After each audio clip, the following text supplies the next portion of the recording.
예, 저전 하나님 안에서 저희는 하나입니다. 우리 고성주 목사님은 간략하게 이렇게 소개하면요, 미국 UC 버클리에서 수학 박사 학위를 취득을 하셨습니다. 그래서 목사님 되시기 전에 우리가 여기 그 대도특구 R&D 특구인데요, 소위 그 동종업계 같이 이렇게 일을 하셨던 분입니다. 예, 그리고 지금은 이제 수원 한학교에 담임하시고요. 그리고 기독교 대안학교 다니엘 아카데미 이사장이시고요. 난민사역 NGO 리호프 이사장이십니다. 그 저서로서는 카이로스 외에 무려 9권의 책을 출판하셨습니다. 그리고 현재는 담임 목회를 하시면서 이슬람권 선교에 힘쓰고 있고 차세대 복음 전파에 집중하고 있습니다. 우리 목사님 이렇게 말씀 증거하시기 위해서 이렇게 나오실 텐데요. 나오실 때 우리 환영의 인사로 할렐루야로 한번 대표해 주시면 감사하겠습니다.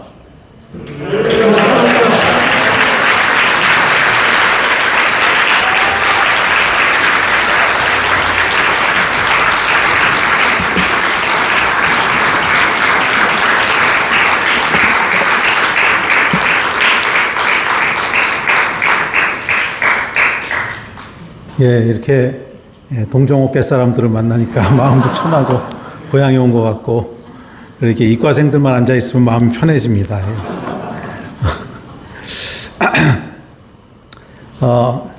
제가 좀 올해 7월 달에 성대 결절이 왔었는데 그게 아직 완치가 안 돼가지고서 조금 목소리가 잠겨 있고 이렇게 조곤조곤 얘기해야 되는데 양해해 주시면 감사하겠습니다. 꼭 소리가 커야만 성령이 역사하시는 건 아니더라고요. 조곤조곤 얘기해도 하나님께서 역사하셔서 또 우리 듣는 이들 각 사람 가운데 또 은혜의 말씀들을 주실 줄 믿습니다. 오늘 함께 나누려고 하는 말씀의 이제 주제는 데스티니라고 하는 말씀인데, 데스티니라고 하는 이 단어는 이 우리말로는 번역이 안 되는 단어 중에 하나입니다. 아마 제일 비슷한 단어가 있다면 팔자. 이게 아마 제일 비슷한 단어일 텐데, 그렇다고 교회에서 쓰기에는 그렇게 적절한 언어는 아니죠. 예. 팔자라고 하는 것은 상당히 좀 부정적인 의미들이 많이 담겨 있죠. 그건 이 팔자야, 그냥 할 수 없어. 이런 어떻게 보면 좀 부정적이고 저주가 담겨 있는 그런 뜻이기 때문에 교회에서 사용하기에 이게 좋은 단어는 아닌 것 같아요. 그래서 이 언어는 그 언어가 어떤 문화권에서 사용되었느냐에 따라서 그 문화를 담게 되죠. 근데 이 한국어라고 하는 것은 이제 불교와 유교 문화권에서 쭉 사용되어 왔던 그런 언어이기 때문에 그 안에 불교적인 의미 또 유교적인 의미들이 담겨 있을 수밖에 없습니다. 근데 영어는 좀 다르죠.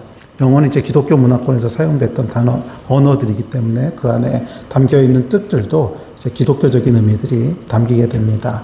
그래서 데스티니라고 하는 단어가 이제 번역이 안 되는 단어라서 할 수 없이 그냥 그 단어를 영어로 사용하기 시작했습니다. 이 데스티니라고 하는 말의 정확한 의미는 뭐냐 하면 하나님의 계획이라는 뜻입니다. God's plan, 하나님의 계획이라는 뜻입니다. 우리 하나님께서는 계획을 가지고 계세요. 각 사람을 향한 계획을 가지고 계시지 대충 만드시지 않으셨습니다. 그러니까 단 한 사람도 너는 모르겠다, 그냥 대충 살다 와라, 이렇게 창조하시지 않으셨다는 거예요. 우리가 어머니 뱃속에서 형상을 갖추기 전부터, 세상을 창조하시기도 전부터 우리 한 사람 한 사람을 향한 아주 정확하고 아주 구체적이고 그리고 복된 계획을 하나님께서는 가지고 계셨습니다. 그 계획의 결과 저와 여러분이 오늘 여기 존재하는 것이지, 어떤 한 사람도 아메바가 우연히 변해서 이 자리에 존재하게 된 사람은 없어요. 저와 여러분은 하나님의 타초부터 가지고 계셨던 복되고 그리고 구체적이고 한 그런 계획의 결과로 오늘 이곳에 있게 된 줄로 믿습니다. 그래서 우리 인생에는 창조주가 계시다는 거예요. 이것은 굉장히 중요한 의미를 갖는데, 창조주가 계시다고 하는 것은 뭐냐면 우리 인생을 설계하신 분이 계시다는 거죠. 인생의 설계도가 있다는 거예요. 그래서 어떤 인생이 성공적인 인생인가? 설계도대로 산 인생이 성공적인 인생입니다. 집을 질 때도 여러분 그렇지 않습니까? 어떤 건물이 성공적인 건물입니까? 설계도대로 진 거죠. 건물을 설계도대로 짓지 않으면 뭐 모습이 아무리 화려해도 그 건물은 문제가 생깁니다. 원래 설계도에는 2층 건물로 되어 있는데 에휴 짓는 김에 한 4층 올려. 그러고 올리면 어떻게 되겠어요? 뭐 처음에는 그럴듯해 보이고 화려해 보일지 모르지만 2년 3년 지나가면 이제 금 가고 건물 못 쓰게 되겠죠. 가장 좋은 건물은 어떤 건물이냐면 설계도대로 지은 건물인 줄 믿습니다. 사람의 인생에도 설계도가 있다는 거예요. 설계하신 분이 계시다는 거예요.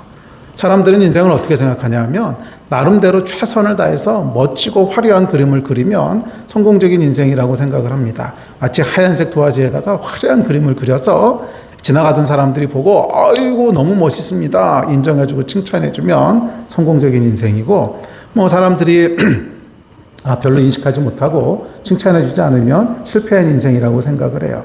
아니요 여러분, 이것은 전혀 성경적인 생각이 아닙니다. 왜냐하면 우리 인생에 설계도가 없다면 맞아요. 인생을 평가할 수 있는 기준은 얼마나 화려한 그림을 그려서 많은 사람이 칭찬하느냐 하는 기준으로 평가할 수밖에 없을 거예요. 그러나 설계도가 있다고 했을 때는 전혀 다른 평가 기준이 적용이 됩니다. 그렇지 않아요? 아무리 화려한 그림을 그리고 아무리 거기다가 멋진 그림을 그렸어도 설계도하고 다르면 그것은 실패한 겁니다. 그것은 실패한 건물이고 실패한 인생이죠. 우리 인생이 마치 그와 같다는 거예요. 우리 인생에는 설계자가 계시다는 거예요.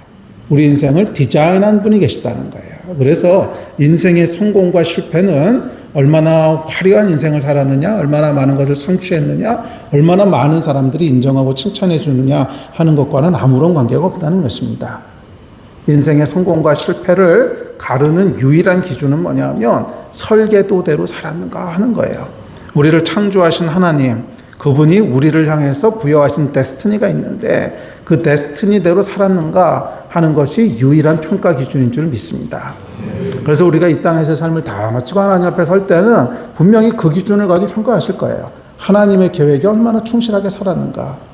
여러분, 우리의 구원은요 당연히 은혜로 받습니다. 그러나 상급은 은혜로 받는 게 아니에요. 상급은 우리가 이 땅에서 어떻게 살았는가에 따라서 결정되는 겁니다. 예. 만약에 모든 상급이 똑같이 은혜로 주어진다면 바울이 왜 그렇게 치열하게 살았겠어요? 예? 1등하기 위해서 면류관 받기 위해서 끊임없이 바울이 달렸다고 그러는데, 그러니까 이 상급은 여러분 이 땅에서 우리 삶에 의해서 결정되는 것이지 은혜로 주어지는 게 아니에요. 은혜는 구원은 은혜로 주어져요. 하지만 상급은 다릅니다. 그리고 이 상급에 대한 기준은 뭐냐면 하나님의 계획에 얼마나 충성되게 살았는가 하는 것이 유일한 기준인 줄 믿습니다. 자, 하나님께서는 이 데스티니 안에 굉장히 다양한 복들을 넣어 놓으셨어요. 첫째는 데스티니대로 살면 행복해지도록 만드셨어요. 행복해지도록 만드셨어요. 두 번째, 데스티니대로 살면 풍성해지도록 만드셨어요. 그러니까 하나님께서 창세기 1장에 보면 사람을 창조하시고 제일 먼저 하신 게 여러분 뭔지 아세요?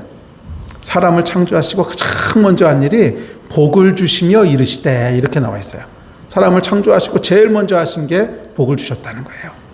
히브리적인 개념의 복은 뭐냐면 풍성한 거예요. 많은 거. 그래서 자녀가 많으면 복이라고 그러죠. 양과 소가 많으면 복이라고 하고. 그러니까 히브리적 개념에서 복은 뭐냐면 풍성한 거예요. 풍요로운 것이 복인데 하나님께서는 사람에게 뭐를 주셨냐면 복을 주셨다는 거예요. 그러니까 하나님의 데스티니 안에는 뭐가 들어있으세요? 복이 들어있는 거죠. 우리에게 복을 주시기 원하시는 분이시고 우리에게 복 주시려고 우리를 창조하셨다는 거예요. 그러니까 하나님의 계획 안에는 당연히 뭐가 들어있습니까? 복이 들어있죠. 그래서 데스티니대로 살면 풍성해지게 돼 있어요. 열매를 많이 맺게 돼 있어요. 자, 두 번째입니다. 자, 첫 번째는 뭐라 그랬냐면 행복해진다 그랬죠. 데스티니 안에는 행복과 허물을 가르는 DNA가 들어있습니다.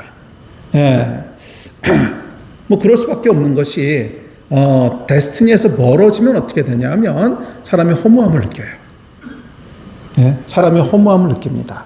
돈을 많이 벌어도 허무하고 많은 걸 성취해도 허무하고 허무함을 느끼는데 그럴 수밖에 없는 것이 데스티니는 우리의 존재 목적이잖아요.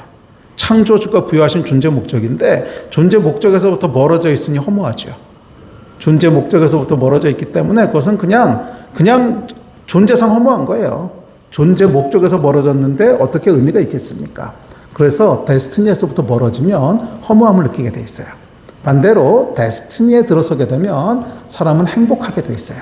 그래서 여러분 그런 거 보신 적 있죠? 이 음악을 진짜 좋아하는 사람은 음악만 하고 있으면 막 너무너무 행복해.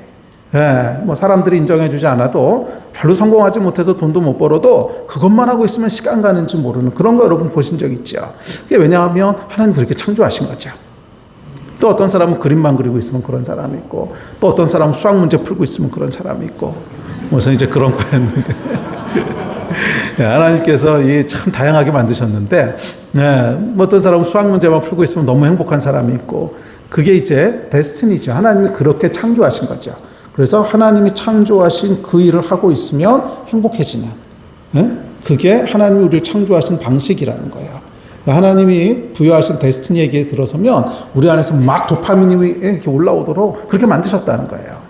그러나 반대로 데스티니에서 멀어져 있으면 무엇을 해도 허무합니다. 저는 이제 그 대학에 갈 때까지는 좋은 대학만 가면 행복해지는 줄 알았어요. 여러분도 다 그렇게 속고 사셨죠. 이게 사실 신화 같은 말인데 서울대학만 가면 행복하다는 뭐 그런 이상한 신화 같은 걸 믿고 이제 그렇게 살았습니다. 그렇게 살다가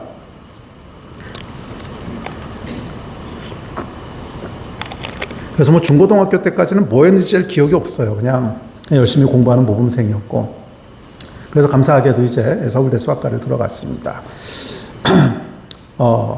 수학을 정말 좋아했어요. 그래서 수학과를 가고 싶었고 서울대 수학과를 들어갔는데 뭐 너무너무 행복하더라고요. 이제 좋아하는 대학에 합격했고 또 좋아하는 공부를 할 수 있으니까 너무너무 행복했는데 이 행복함이 딱 6개월 가더라고요. 약발이 딱 6개월 가는데 한 6개월쯤 지나고 나니까 이게 전혀 행복하지 않은 거예요. 그리고 이게 공허해지기 시작하는데 제가 굉장히 혼란스러워졌습니다. 아니 나는 지금 내가 가장 행복할 거라고 하는 순간에 서 있는데 그 약발이 6개월밖에 안 가는 거라면 앞으로 또 내가 무언가를 성취하고 무언가를 이룬다고 한들 그게 무슨 의미가 있지? 굉장히 혼란스러웠고 깊은 고민에 빠지게 됐습니다. 근데 이 수학하는 사람들은요 좀 극단적입니다. 이 중간이라는 게 없어요. 그냥 O 아니면 X이기 때문에. 그래서 한 6개월을 고민하고 나서 내린 결론이 뭐냐 하면 삶은 의미가 없는 거구나. 그래서 이렇게 밥을 몇 공기 더 먹고 사나 지금 끝내나 아무 차이가 없다. 아마 조금만 더 갔으면 굉장히 위험했을 거예요. 아주 위험한 결론에 이제 다다르게 됐는데 제가 이제 모태신앙이었습니다. 근데 이 모태신앙의 장점 중에 하나가 어쨌거나 주일날은 교회를 간다는 거예요. 저도 이제 방황을 많이 했으니까 대학교 1학년 때는 술을 정말 많이 마셨습니다. 친구들하고 술 마시고 집에 안 들어가고, 대충 그 근처에서 이렇게 굴러다니다가 뭐 다음날 아침에 일어나고 이렇게 살았는데 술을 아무리 많이 마셔도 주일날 아침만 되면 이제 교회를 가요. 그래서 새도록 술 마시다가도 이렇게 해서 교회 가야 돼요. 그러면 술 냄새 팍팍 풍기면서 교회 가고 이게 이제 모태신앙의 그 놀라운 축복인데 그래서 그날도 이제 술을 이빠이 마시고 시간을 보니까 이제 교회가 될 시간이에요. 그래서 교회를 갔습니다. 걸어갔는지 기억하는지 약간 갔어요. 갔는데 아마 이제 제 그런 모습이 되게 위태로워 보였나 봐요. 그 교회에 있던 선배 한 분이 저를 이제 위험하게 보시고는 이제 그날 저를 붙잡아 앉혀놓고 복음을 전하셨어요. 이 굉장히 자존심이 상하는 일입니다. 모태신앙한테 복음을 전한다. 이게 불신자라는 뜻이잖아요. 근데 모태신앙의 이제 장점은 뭐냐면 술을 밤새도록 먹고도 교회를 기어간다는 거고 단점은 뭐냐면 자기가 예수 안 믿는다는 사실을 모른다는 거죠. 자기가 불신자라는 사실을 모르는 거예요. 저는 불신자죠. 그래서 복음을 저한테 전했는데 굉장히 자존심이 상했어요. 그래서 나도 다 안다고 그리고 집으로 돌아왔습니다. 근데 돌아와서는 이제 자려고 누웠는데 잠이 잘 안 옵니다. 뭐 당연히 그렇겠죠. 뭐 사느냐 죽느냐 이 고민하고 있는데 뭐 잠이 오겠습니까? 그래서 잠이 안 와서 이제 계속 뒤척거리다가 일어나 앉았어요. 그래서 기도를 시작했는데 아마 제가 처음으로 했던 기도인 것 같아요.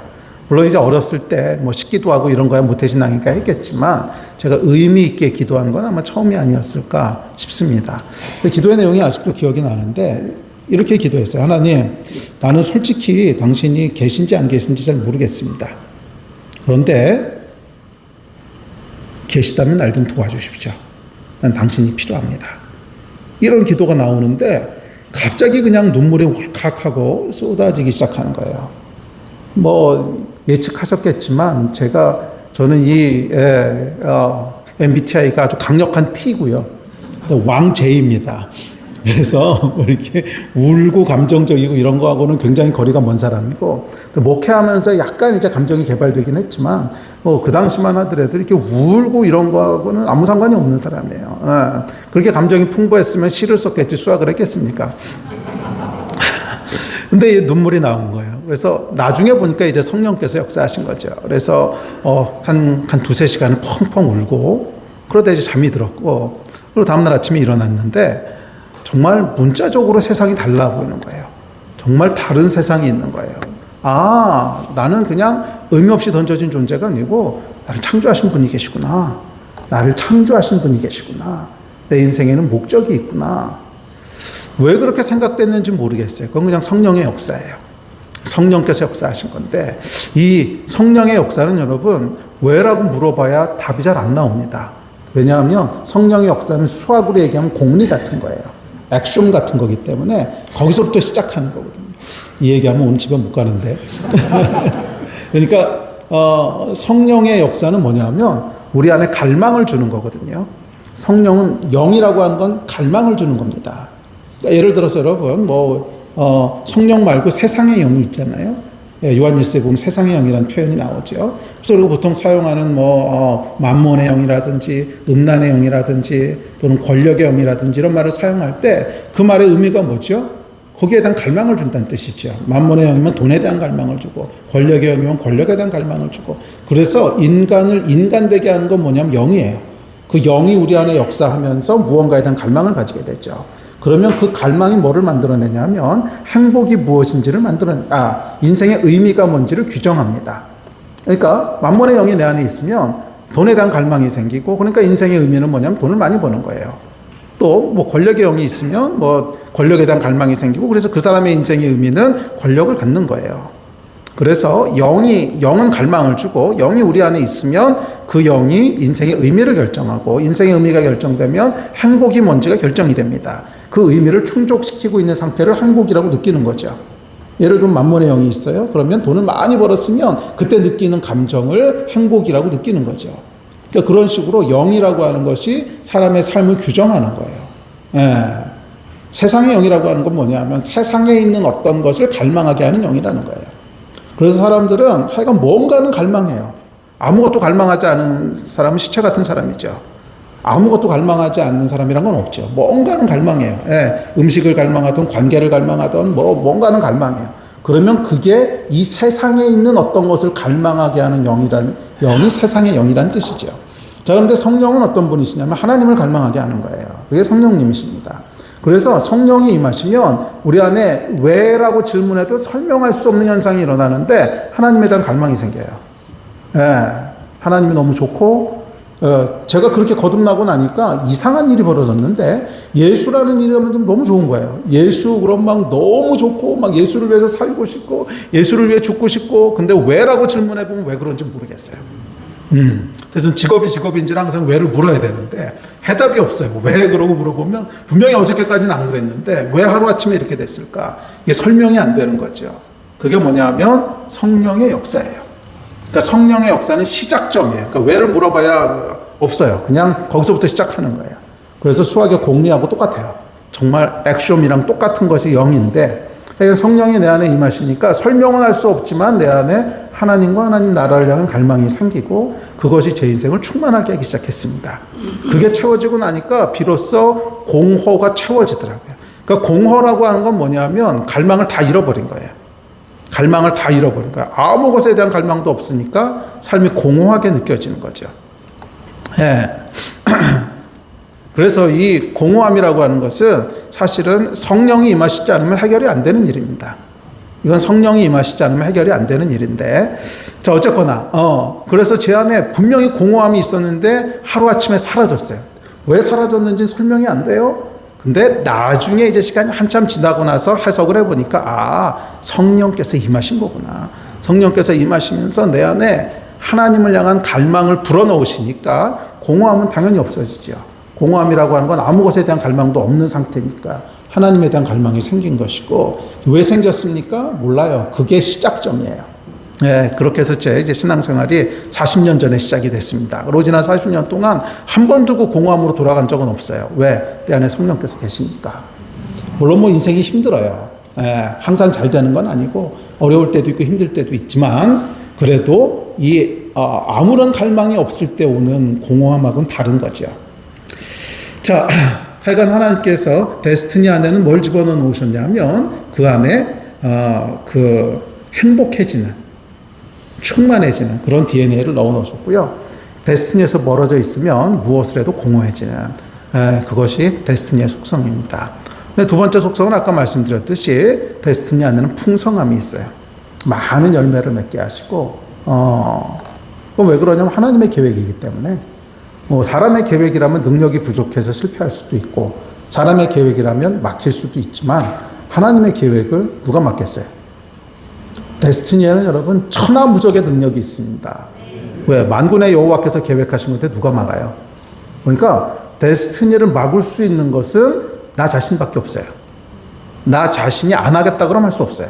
왜냐하면 하나님께서 선악과를 만드시면서 우리의 선택을 존중하겠다고 결정하셨거든요. 그래서 본인이 안 하겠다 그러면 억지는 못 하세요. 그것은 창조주께서 스스로 정하신 거예요. 하지만 내가 동의하면요, 막을 수 있는 게 없습니다. 데스티니는 막을 수 있는 게 없어요. 네, 이 데스티니를 발견하고 누려가신 여러분 되시기를 주의 이름으로 축원합니다. 자, 그렇다면 어떻게 우리가 데스티니를 발견하고 이뤄갈 수 있을까? 이 이야기를 남은 시간 동안에 좀 나누려고 하는데, 아브라함의 이야기를 통해서 살펴보려고 합니다. 아브라함은 그의 부르심, 그의 데스티니를 어떻게 발견하고 이루어갔는가. 아브라함의 데스티니는 명확합니다. 열국의 아비가 되는 거죠. 열국의 아비가 되는 것이 아브라함의 데스티니였어요. 그런데 이 데스티니를 아브라함이 어떻게 발견하게 되죠? 그렇죠. 하나님으로부터 듣죠. 데스티니를 발견하는 유일한 길은 뭐냐 하면 하나님으로부터 듣는 거예요. 그래서 아브라함의 인생을 보면 하나님을 만나는 장면들이 나옵니다. 하나님을 대면하는 장면들이 나오는데, 크게 보면 한 3번에서 많게 보면 5번 정도가 나오는데, 하여간 그 아브라함이 하나님을 인카운터하는 장면들이 나오고요. 하나님을 인카운터할 때마다 아브라함을 향한 하나님의 계획이 무엇인지가 하나씩 하나씩 계시됩니다. 그러니까 어떻게 보면 우리의 데스티니도 하나님을 대면했을 때 비로소 깨닫게 된다는 거예요. 연구해서 알 수 있는 게 아니라는 거예요. 왜 연구해서 알 수 없냐면, 이건 증명할 수도 있습니다. 연구해서 알 수 없는 이유가 있어요. 세상의 인구가 한 70억, 80억 정도 있죠. 아마 아담 때부터 지금까지 하면 수백억의 인구가 있을 텐데, 하나님은 단 한 사람도 똑같이 만드신 사람이 없어요. 그러니까 모든 사람의 데스티니를 다 다르게 만드셨어요. 연구해서 알려면 이게 일정한 패턴이 있고 법칙이 있어야 돼요. 네? 패턴이 있고 법칙이 있어야 연구에서부터 아는 거지. 70억 인구가 다 다른 패턴을 가지고 있다면 연구가 불가능하다는 뜻입니다. 그렇지 않습니까? 70억 인구가 다 다른 패턴을 갖고 있다면 이거 연구해서 알 수 있는 게 아니라는 거예요. 거기에 비슷한 것들이 있고 어떤 패턴이 있어야 연구해가지고 찾아갈 수 있는데, 그러니까 예를 들면 하나님께서 우리의 데스티니를 만드실 때 대충 50가지 패턴으로 만드셨다. 그래서 전 세계 인류를 50가지로 분류해서 그렇게 데스티니를 주신다면 연구해서 알 수 있을 거예요. 그런데 70억 인구에게 70억가지 방법을 쓰셨어요. 그러니까 이건 연구해서 알 수 있는 게 아니라는 거예요. 하나님을 대면해야만 알 수 있어요. 그래서 우리의 데스티니를 아는 유일한 방법은 하나님을 대면하는 겁니다. 그래서 여러분, 예배가 중요한 거예요. 강력한 예배 가운데 하나님을 만나야 돼요. 하나님을 만난다는 표현도 참 추상적이긴 한데, 이걸 설명하면 진짜 오늘 집에 못 가고요. 전 또 내일 아침에 일정이 있어서 오늘 반드시 수원에 돌아가야 되기 때문에. 네. 하여간 그래서 여러분 대부분 우리 인생에 큰 전환점들은 언제 생기냐면 부흥회라든지 수양회 같은 데서 크게 은혜 받았을 때 인생의 전환점이 생기지 않으셨어요? 저도 청년 시절에 제 삶을 이렇게 보면 이렇게 인생이 이렇게 꺾이는 때가 있어요. 크게 방향이 전환되고 그랬을 때는 항상 어떤 때였냐면 은혜 받았을 때예요. 뭐 수양회를 간다든지 아니면 뭐 제 인생에 아마 첫 번째로 굉장히 큰 변곡점이 됐던 것은 대학교 2학년 때 저희 교회 수양회 때 김중권 목사님이 오셔서 말씀을 전하셨는데 제 인생 가운데 굉장한 전환점이 됐어요. 아, 정말 나는 청년들을 위해서 살고 싶어 하는 그 비전이 그때 처음으로 부어지기 시작했고, 그래서 그거부터 40년 전인데 지난 40년 동안 제 사역에는 한 번도 청년들을 떠나본 적이 없어요. 그때부터 지금까지 제 사역에 항상 타겟 그룹은 대학생 아니면 캠퍼스 아니면 청년들. 뭐 지금은 저희 좀 있으면 제가 할아버지가 되고 이제 내년에 60이거든요. 그러니까 청년 사역하기에는 전혀 적합하지 않은 나이인데도 불구하고 그럼에도 하나님께서 계속 그 일을 하게 하셨는데 하여간 제 데스티니겠죠. 근데 이 데스티니의 길이 언제 발견되고 꺾여졌냐면 김중곤 목사님 말씀 들으면서 나도 그렇게 살고 싶어. 아마 여러분들도 천천히 돌아보면 다 그렇게 해서 여기까지 오셨을 거예요. 네, 그렇게 해서 여기까지 오셨을 거예요. 크고 작은 예배들 가운데 하나님의 말씀이 선포되고 그때 성령께서 내 마음을 움직이시고 맞아, 정말 이렇게 살아야 되는데 맞아, 내가 이거 하고 싶은데 그러면서 울고 헌신하고 그 가운데 하나님의 음성이 부어지고 하면서 여러분 여기까지 오셨잖아요. 방법은 뭐 사람마다 좀 다를 수 있겠지만 본질적으로 그렇게 오신 거잖아요. 그래서 아브라함이 보여주고 있는 굉장히 중요한 데스티니에 대한 첫 번째 원리는 뭐냐면 데스티니는 하나님을 인카운터해서 알게 되고 하나님을 인카운터해서 그 길을 가게 되는 거예요. 그러므로 여러분 하나님을 인카운터하기를 사모하십시오. 인카운터란 말이 이게 또 이거 정말 집에 못 가는데 뭐 표현은 여러 가지예요.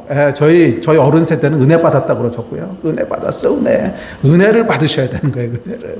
은혜를 받았다고 하는 게 이제 성령께서 역사하신다는 뜻이죠. 그러니까 성령께서 역사하시면서 우리의 갈 길을 보이시고 갈 길을 인도하시고 그 길을 갈 수 있는 힘을 주시고 격려하시고 이게 다 성령께서 하시는 일이거든요. 이 데스티니를 발견하고 가는 길은요 그거밖에 없어요. 유일한 길이에요. 성령께서 우리에게 말씀하시고 성령께서 우리 삶을 이끄시고 밀어주시고 인도하시고 이렇게 해야 돼요. 아멘. 자, 그래서 이 아주 흥미로운 것을 발견하는데 그래서 이 데스티니를 발견하고 이루어가는 길은 성령께서 일하시는 길밖에 없는데 그럼 우리는 아무것도 안 해도 되느냐? 우리가 해야 될 일이 있습니다. 우리가 해야 될 일은 뭐냐면 성령께서 역사하실 수 있는 환경을 만드는 거예요. 이게 그러니까 일은 성령께서 결국 다 하세요. 우리가 하는 게 아니에요. 일은 하나님께서 다 하세요. 그런데 우리가 해야 될 역할은 뭐냐면 성령께서 역사하실 수 있는 환경을 만드는 거예요. 예를 들어서 여러분 죄가 있는데 죄를 회개하지 않고 계속 죄 가운데 있다. 그럼 성령께서 역사하실 수 있을까요? 죄가 있는데 어떻게 성령께서 역사하시겠어요? 그러니까 이건 뭐냐면 성령께서 역사하실 수 없는 환경을 내가 계속 조성하고 있는 거죠. 이렇게 하면 이제 성령이 역사 못 하시는 거죠. 그러니까 우리가 해야 될 일은 뭐냐면 성령께서 역사하실 수 있는 환경을 만드는 거예요. 그러면 성령께서 일하십니다. 아멘. 그래서 아브라함의 인생을 보면 이제 그 성령께서 역사하실 수 있는 환경을 만드는 장면들이 나오는데 아브라함의 인생은 크게 3번의 떠남과 3번의 인카운터로 요약이 됩니다. 그러니까 아브라함의 인생을 보면 계속 떠나요. 첫째는 뭐죠? 본토 친척 아비집을 떠나죠. 창세기 12장 1, 2, 3, 3절. 그 창세기 1, 2, 3절에 보면 본토 친척 아비집을 떠나는데 그 직전에 뭐가 있어요? 하나님과의 만남이 있죠. 하나님께서 인카운터 하셔서 말씀하시죠. 너는 너의 본토 친척 아비집을 떠나 내가 내게 지시할 땅으로 가라. 이 인카운터가 있고 그러면서 이제 떠나죠. 그다음에 두 번째는 조카 롯을 떠나보내는 장면이 나옵니다. 네, 조카 롯이 이제 치고 있는 양과 소가 너무 많아져서 롯하고 이 아브라함하고 두 사람이 같은 장소에 있을 수 없는 거예요. 그래서 롯을 떠나보냅니다. 네가 좌하면 내가 우하고 네가 우하면 내가 좌하겠다. 롯을 떠나보내는데 떠나보내고 나니까 바로 뭐가 나오냐면 하나님께서 인카운터 하셔서 아브라함을 향한 데스티니를 다시 리마인드 하시고 리파인 하십니다. 네, 그러니까 하나님을 만날 때마다 전혀 다른 데스티니가 주어지는 게 아니에요. 원래 말씀하셨던 데스티니를 리마인드 하시는데 점점 더 디테일하게 말씀하세요. 예, 그렇게 이제 디벨롭을 해가시는데 자, 이건 롯을 떠나보내고 나니까 바로 하나님을 만납니다. 그리고 세 번째는 우리가 잘 알고 있는 독자 이삭을 떠나보냈죠. 물론 뭐 하나님께서 부활로 다시 돌려주시긴 하셨지만 아브라함 입장에서는 떠나보낸 거죠. 바친 거죠. 그리고 바로 그 다음에 하나님께서 다시 인카운터 하세요. 이게 우연이 아니죠. 상관관계가 있는 거죠. 세 번의 떠남과 세 번의 인카운터가 항상 같이 일어난단 말이에요. 네, 그래서 아브라함의 인생을 보면 떠나보내는 것과 하나님을 인카운터하는 것이 같이 일어나고 이 떠나보내는 것 하나하나를 통해서 아브라함의 데스티니가 계시되고 더 디벨롭되고 점점점 그 길로 가게 되는 것을 보게 됩니다. 자, 그래서 아브라함이 우리에게 보여주고 있는 데스티니를 이루어가는 비결은 뭐냐면 떠남이라는 거예요. 떠남. 내려놓아야 될 것들을 내려놓는 거예요. 자, 이 세 번의 떠남에 대한 이야기를 좀 살펴봅시다. 자, 첫 번째 떠남은 뭐냐면 갈대아 우르를 떠나는 겁니다. 근데 이건 이렇게 인카운터를 통해서 우리가 생각하지 못했던 우리의 데스티니를 발견하게 됩니다. 그리고 인카운터하는 환경을 만드는 게 지금 살펴봤던 떠남이라는 것인데, 뭐 제 인생을 봐도 그랬어요. 제가 목회를 할 거라고는 정말 한 번도 생각해 본 적이 없었어요. 정말로 한 번도 생각해 본 적이 없었는데, 그날 그 하나님을 인카운터하는 사건이 없었으면 저는 절대로 목회 안 했을 겁니다. 절대로 목회 안 했을 거예요. 네, 제가 대학교 1학년 때 그렇게 이제 예수님을 만나고는 너무너무 뜨거웠어요. 너무너무 행복해가지고서 한 6개월을 울고 다녔어요. 그렇죠. 뭐 생을 마무리해야 되느냐 말아야 되느냐 이렇게 고민하다 하나님을 만났으니 얼마나 감격이 있었겠어요. 그래서 정말 날마다 울고 다녔어요. 날마다. 막 날씨가 좋으면 좋다고 울고 하늘을 보면 파랗다고 울고 제정신이 아니었는데 그러다 보니까 무슨 생각을 했냐면 혹시 목사가 돼야 되는 거 아닐까 하는 생각을 했는데 하루 생각하고 집어쳤습니다. 왜냐하면 저는 이제 말을 아주 심하게 더듬었어요. 말을 아주 심하게 더듬어서 이렇게 그래서 수학을 전공했는지 모르겠어요. 말을 전혀 안 하고 살 수 있는 직업이 뭘까? 수학은 문제만 풀면 되고 뭐 나중에 교수가 되더라도 칠판에 쓰면 돼. 이러고 넘어가면 되지. 말 한마디도 안 해도 되는. 하여간 뭐 그래서 이제 말을 더듬었기 때문에 절대로 목사는 제 부르심이 아닐 거라고 생각을 했어요. 그리고 제가 이제 잠깐 간증을 했지만 이제 김중건 목사님의 그 영향과 그리고 제가 처음으로 신앙생활을 했던 데가 이제 내비게이터라고 하는 선교단체였는데 거기서 이제 캠퍼스 사역을 하죠. 그래서 아침마다 모여서 이제 콰이타임 같이 하고 전도하고 말씀 암송하고 너무너무 재밌었어요. 그래서 야, 평생 이거 하면서 살면 좋을 것 같다. 그러고 이제 기도를 했는데 기도하는 기억하셨던 것 같아요. 근데 그러고 나서 생각해 보니까 그럼 뭘 하면 좋을까? 목사는 아니고 교수가 가장 좋겠더라고요. 교수하면 약간 캠퍼스에 나이 들어서까지 있을 수 있으니까 이제 교수를 해야 되겠다. 뭐 그런 것도 있었고 그냥 어렸을 때부터 교수가 하고 싶었어요. 제가 교수 이외에 다른 걸 할 거라고 하는 거는 정말 상상을 해본 적이 없었어요. 정말 상상을 해본 적이 없었고 뭐 쟤를 보시면 알겠지만 이 몸으로 제가 운동을 잘했겠습니까? 뭐 아니면 이 외모를 가지고 제가 뭐 다른 일을 하겠습니까? 거기다 말까지 더듬으니까 무슨 제가 비즈니스를 하겠습니까? 뭘 하겠습니까? 뭐 할 수 있는 게 거의 없고 잘하는 건 이제 수학 공부 잘하는 거 하나 있었기 때문에 그래서 아주 어렸을 때부터 이제 교수를 해야겠다고 생각을 하고 있었고 그래서 제가 이제 대학을 졸업하고는 유학을 가게 됐습니다. 그래서 미국으로 이제 유학을 가게 됐고요. 아까 소개하셨듯이 브로클리로 유학을 갔습니다. 근데 그곳에서 제가 이제 공부하는 동안에 평생의 멘토가 되는 분을 만나게 됐는데 우리 선교사님이셨어요. 선교사님이셨는데 이재환 선교사님이시라고 지금 이제 은퇴하셨죠. 근데 하여간 그분을 제가 유학생 때 만나서 제가 처음 만났을 때가 27살 때였던 것 같아요. 그래서 지금까지 함께하고 있으니까 굉장히 오래 같이 하고 있죠. 근데 그분을 통해서 선교에 대한 이제 비전을 받게 됐습니다. 그래서 나도 저렇게 살면 좋을 것 같아. 저렇게 살고 싶어. 하는 이제 소망이 생겨서 갈망이 생긴 거죠. 이게 선교의 영이 임한 거죠. 그래서 선교에 대한 갈망이 생겨서 집사람과 같이 헌신을 했습니다. 우리 이제 공부 끝나고 나면 한국에 돌아가서 교수하지 말고 선교지로 갑시다. 집사람도 좋다고. 그래서 헌신을 했습니다. 헌신을 하고는 공부를 마치고 사실 선교사 나갈 준비하려고 이제 한국으로 돌아왔습니다. 그래서 미국에서 공부할 때 그 당시만 해도 이제 국비유학생이라는 게 있었거든요. 근데 지금 이제 없어진 걸로 아는데 이제 국비유학생으로 공부를 했기 때문에 뭐 아시는 분은 아시겠지만 그게 3년 동안 일을 해줘야 되는 노예 조항이 있습니다.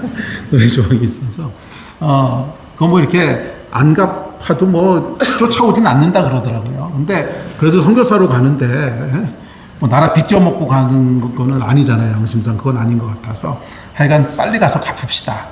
그래서 이제 이제 학위를 끝내고 바로 한국으로 들어왔습니다. 그래서 3년 동안 일을 해주면서 일을 하면서 선교사 준비해가지고 나가려고 그렇게 돌아왔어요. 돌아와 보니까 제가 미국 유학생으로 있을 때 아주 친하게 지내던 선배 목사님 한 분이 대학생들 몇 명하고 교회를 개척을 하신 거예요. 근데 이분도 이제 유학생으로 왔다가 미국에서 은혜 받고 이제 목사님 되신 분이신데 이제 그분도 버클리 선배셨어요. 그래서 하여간 그분이 이제 목회를 시작했기 때문에 뭐 당연히 가서 도와드려야지. 그래서 다른 교회는 생각도 안 하고 이제 그 개척교회를 돕기 위해서 그 교회에 이제 조인을 했습니다.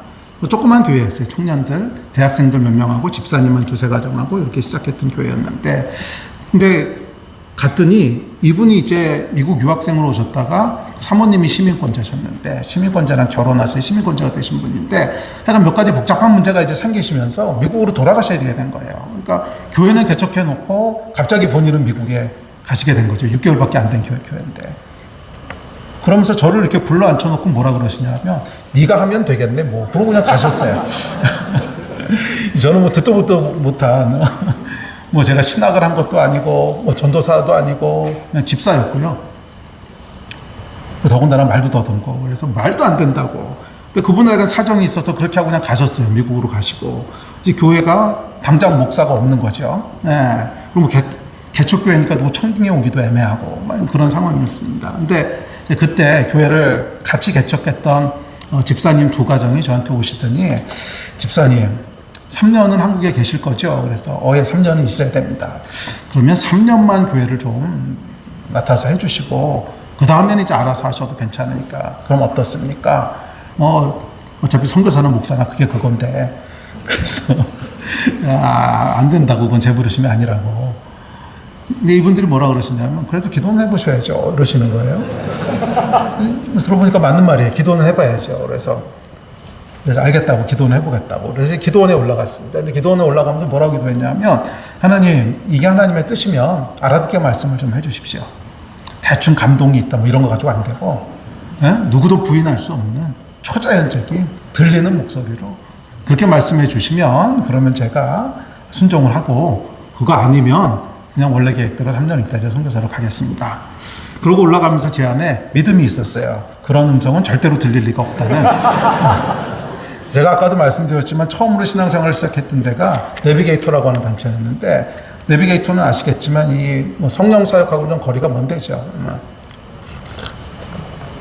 그래서 이제 미국에 유학생으로 있을 때는 또 UBF 분들하고 같이 있어가지고, 그래서 7년 동안 그러다 보니까 저는 성령 사역 이런 거하고는 담쌓고 살았던 사람이고, 평생 했던 게 그냥 성경 공부하고 제자 훈련하고 그걸로 그냥 평생 살아왔고, 성령의 음성을 듣는 거 이런 거는 진짜 듣도 보도 못한.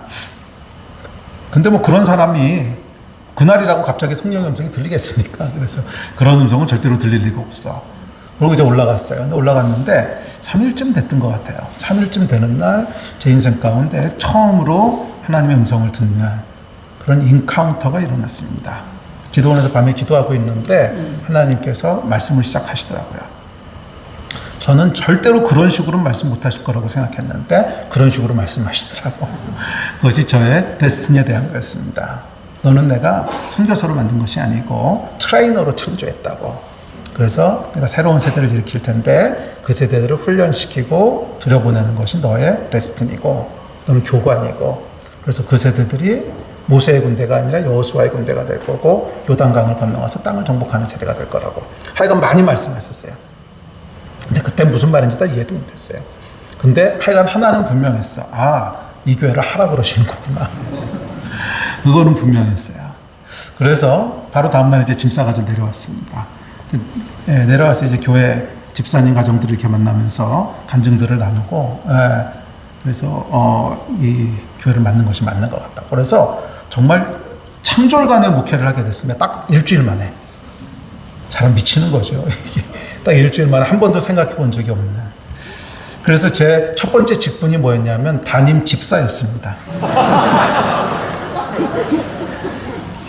그렇죠. 뭐 신학교를 간 것도 아니야. 뭐 전도사 안수 받은 것도 아니야. 근데 이게 가능했던 게 저하고 함께 시작했던 분들이 다 선교단체 출신들이었어요. 한 가정은 이제 IVF 출신이고 또 한 가정은 뭐 UVF 출신이고 뭐 이런 분들이 이제 같이 시작하다 보니까 교회에 대한 개념이 잘 없으세요. 그래서 뭐 그냥 하면 되지 뭐 이런 생각들이 있어서 하여간 그렇게 담임 집사로 목회를 시작하게 됐습니다. 2월 달이었는데, 그리고 부랴부랴 이제 신학교 알아봤더니 여기 침신에 이제 빈자리가 있어가지고서 그래서 등록을 하고, 그 3월 달인가 제가 아마 전도사 안수를 받았을 거예요. 그리고 드디어 2단을 면했습니다. 그렇게 이제 목회를 시작하게 됐는데, 문제는 설교를 해야 되는 거잖아요. 이 말을 더듬는 사람이 이 설교를 어떻게 하겠어요? 토요일 밤이 됐는데 설교는 다 준비해 놓고는 이게 불안하니까 잠이 안 오는 거예요. 그래서 밤새도록 기도합니다. 하나님 도와주십시오. 그러다 중간쯤 되니까 원망하는 기도가 나오더라고. 왜 나만 미워하십니까? 말 잘하는 사람들 저렇게 많은데 왜 나만 붙잡아다 이런 거 시키십니까? 그러다 이제 아침이 되니까 살려달라는 기도로 바뀌어요. 알려주십시오. 네, 그러고 이제 첫 설교를 하려 주일날 아침에 이렇게 교회를 갔는데 딱 강대상에 서는 순간에요. 말 듣는 게 다 없어지더라고. 정말 거짓말처럼 하나님 고치시더라고요. 이게 뭐냐 하면 데스티니 안에 있는 돌파하는 능력이에요. 하나님이 하시겠다고 하는 걸 누가 막겠어요?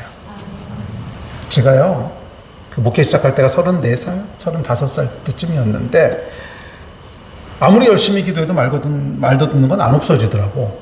30년을 기도해도 안 없어져요. 그런데 데스티니의 길에 딱 들어서니까 한순간 없어지더라고요.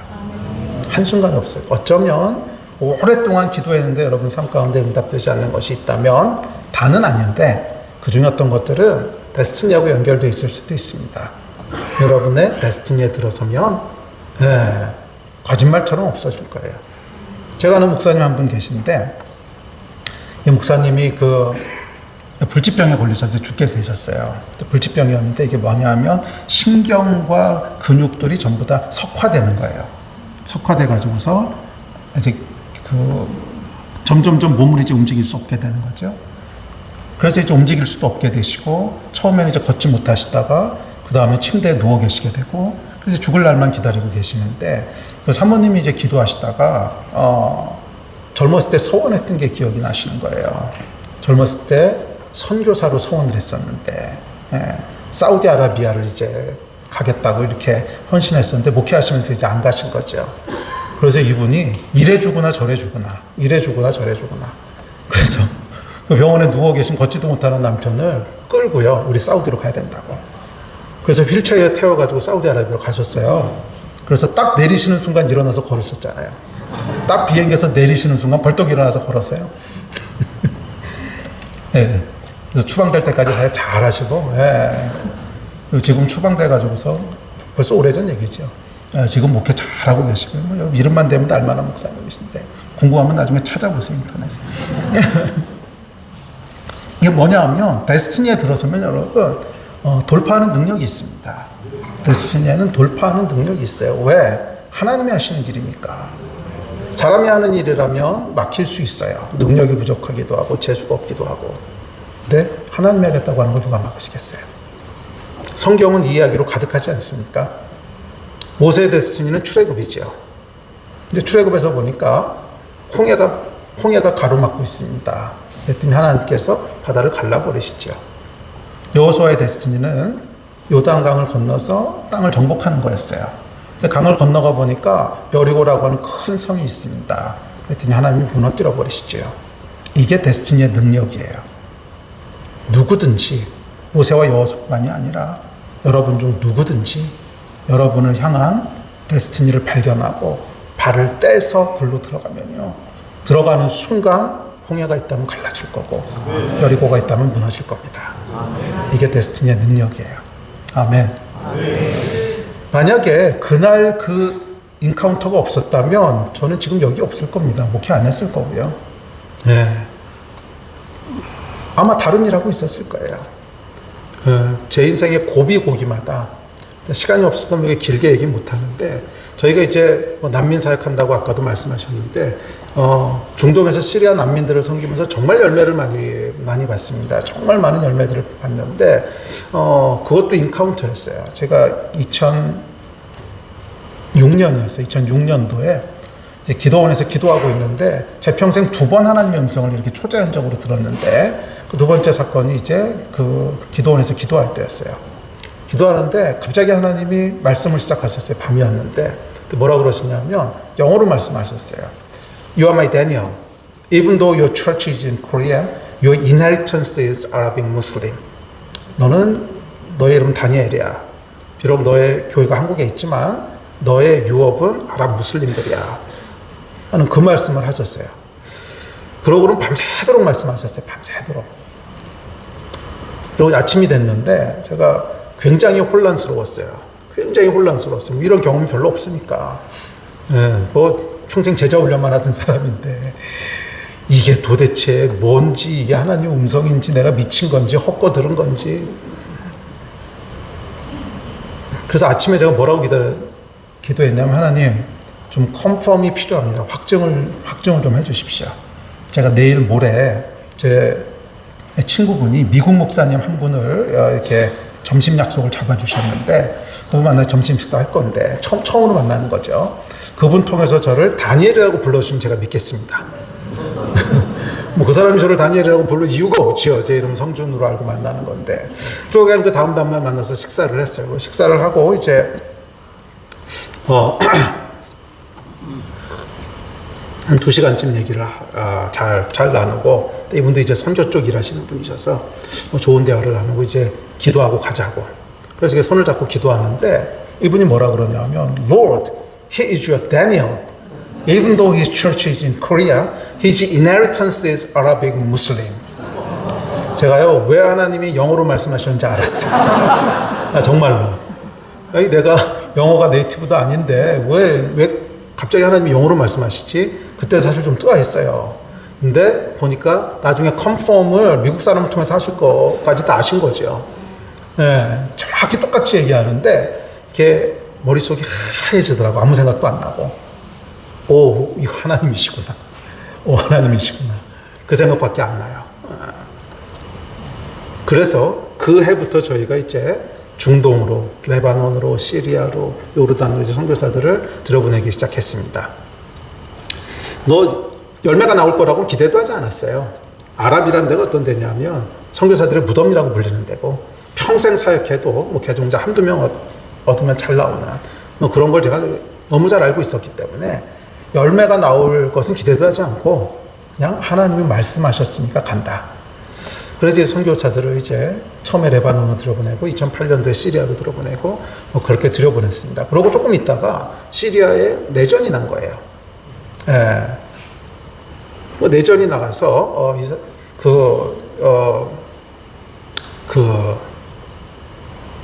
거기에 시리아에 우리 팀들이 있었는데 그 팀들이 이제 난민이 됐습니다.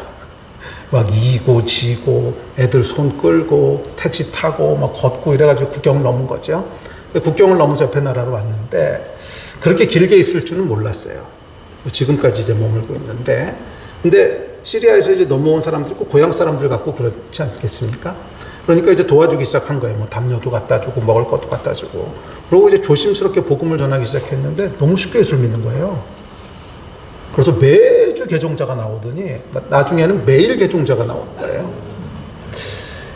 근데 우리 팀만 그런 게 아니고 그 당시에 사역했던 뭐 미국 사람, 영국 사람, 한국 사람 할 거 없이 모든 선교사들이 다 똑같은 경험을 했어요. 그냥 복음만 전하면 다 예수를 믿는. 이게 마음이 너무 가난해져 있고 시간이 없어서 길게 얘기는 못하는데 하여간 이게 사람이 사는 상황이 아니었어요. 시리아 내전 때 그 시리아에서 넘어온 사람들은 보통 뭐 다리 하나 없고 팔 하나 없고 이런 거는 뭐 그냥 평범한 거고 국경 근처에서 이제 이렇게 캠프에서 난민 캠프에서 사는데 그 난민 캠프에는 이제 시리아 방송이 다 이렇게 나옵니다. 시리아 방송이 다 나오는데 이게 난민들은 다 반군들이 나오는 거죠. 이제 반군들이 나오는 거니까 시리아 정부가 그 공포심을 주기 위해서 거기서 반군들 죽이는 장면을 실시간으로 계속 내보내요. 계속 내보내는데 그게 다 자기 동네 사람들이지. 근데 동네 사람들을 얘가 시리아라고 했더니 시리가 계속 뜨네. 네. 동네 사람들인 거죠. 그러니까 아는 사람에게 목 잘려서 죽고 임신부 배 가르고 뭐 이런 걸 실시간으로 계속 내보내니까요. 이게 거의 다 정신병이고요. 정말 처참한 상황입니다. 근데 아무도 도와주는 사람은 없어요.